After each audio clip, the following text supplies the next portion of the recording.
Greece अर्थात यूनान, Helena में प्राचीनतम बस्तियां बसने और सामाजिक विकास की शुरुआत 10,000 तथा 3,000 ईसा पूर्व के बीच हुई। उस शुरुआत ने बड़ी प्रगति एवं विकास की बुनियाद रखी और शीघ्र ही उन्नति का सिलसिला चल पड़ा। लोगों ने समीपवर्ती पूर्व मुख्यतः अनातोलिया से आकर ग्रीस में बसना शुरू कर दिया। मध्य यूरोप से भी लोगों के समूह आकर इस क्षेत्र में बस गए। 13,500 और 3,000 ईसा पूर्व के बीच निर्मित अधिक बड़े ग्रामों से पता चलता है कि उस युग में समाज का स्वरूप बड़ा जटिल था और यह भी एक वशिष्ठ व शक्तिशाली वर्ग पनप रहा था।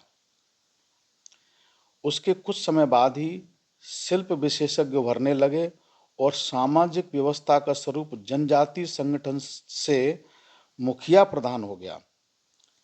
इस कालावधि में जनसंख्या वृद्धि की दर बहुत कम रही। ईसा पूर्व दूसरी सहस्त्राब्दी में दो शक्तिशाली यूनानी सभ्यताओं का उदय हुआ। क्रीटे द्वीप समूह में मिनोयान और मुख्य भूमि पर माइकिनेयन सभ्यता। प्रारंभ कांस्य युग 3,000-2,000 ईसा पूर्व के दौरान क्रीटे और मुख्य क्षेत्र यूनान ग्रीस दोनों में बड़े परिवर्तन हुए। प्रमाणों से पता चलता है कि दोनों जगह जनसंख्या में तीव्र वृद्धि हुई और एजियन सागर के पार अनातोलिया से निकट पूर्व तक व्यापार संबंध स्थापित हो गए। इसी अवधि में क्रीटे एवं मुख्य भूमि के बीच किकलैड्स द्वीप समूह बसाए गए और लगता है कि यूरोप एवं एशिया के बीच प्रगति में सहायक सेतु के रूप में खूब फले फूले। किकलैड्स द्वीप समूह और मुख्य भूमि दोनों में मिश्रित समाजों का विकास हुआ, जिनमें कुशल कारीगर भी थे और राजनीतिक वर्ग भी था। क्रीटे में विकसित सभ्यता को पौराणिक राजा मिनोस के नाम पर मिनोयान कहा जाता है।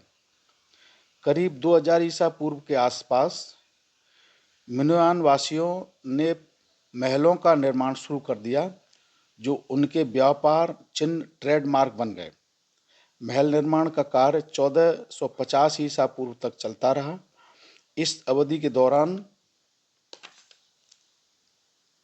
आर्थिक, राजनीतिक और सामाजिक संगठन के क्षेत्र में गतिविधियां तेज हुई तथा पूर्वी भूमध्य सागर में व्यापार सक्रिय होने के साथ साथ यूनानी संसार में हस्तलिखित लिपि के पहले दर्शन हुए।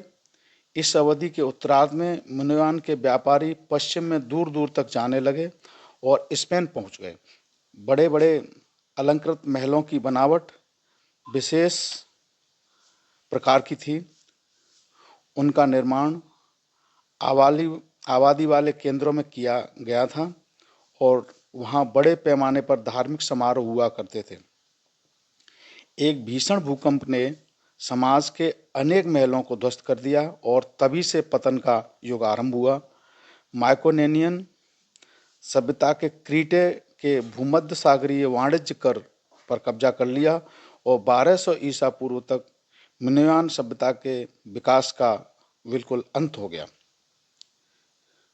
ईसा पूर्व 8वीं शताब्दी के घटनाक्रम में राज्यों को फिर से उठने का मौका मिला।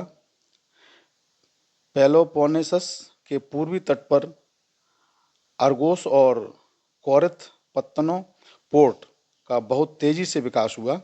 समीपवर्ती पूर्व के साथ व्यापार बढ़ने लगा और घरेलू उत्पादन में बढ़ोतरी के साथ एक नए धनाढ्य वर्ग का उदय हुआ। व्यापारिक गतिविधियों का मुख्य आकर्षण वे धातुएं थीं जिन्हें विलास वस्तुओं के उत्पादन के लिए निकट पूर्व से लाया जाता था। इस प्रक्रिया में ग्रीस के लोग फोनीशियाई लोगों के संपर्क में आए और उन्होंने फोनीशियाई भाषा की वर्णमाला तथा अन्य अभिनव परिवर्तनों को अपना लिया। इसके फलस्वरूप यूनानी सभ्यता में तेजी से बदलाव होने लगा। मुख्य भूमि में जिस सभ्यता ने जड़ें जमाई उसे माइकोनियन करकिरा कहा जाता है। माइकोनियावासी भारोपीय समुदाय के थे और सबसे पहले उन्होंने ही यूनानी भाषा बोलना शुरू किया। ईसा पूर्व 13वीं और 14वीं शताब्दियों में माइक्रोनियाई समाज अपने चरमोत्कर्ष पर था। माइकोनियाई व्यवस्था ने सैन्य श्रेष्ठता पर जोर दिया और नौशेष तथा शेष क्रीटे को भी जीत लिया। उच्च स्तरीय भोजल व्यवस्था जिसके विशिष्ट वर्ग ने सैन्य शक्ति को अपनी सत्ता का आधार बनाया खुद अपने विनाश के बीज बो रही थी। शेष भाग 2 में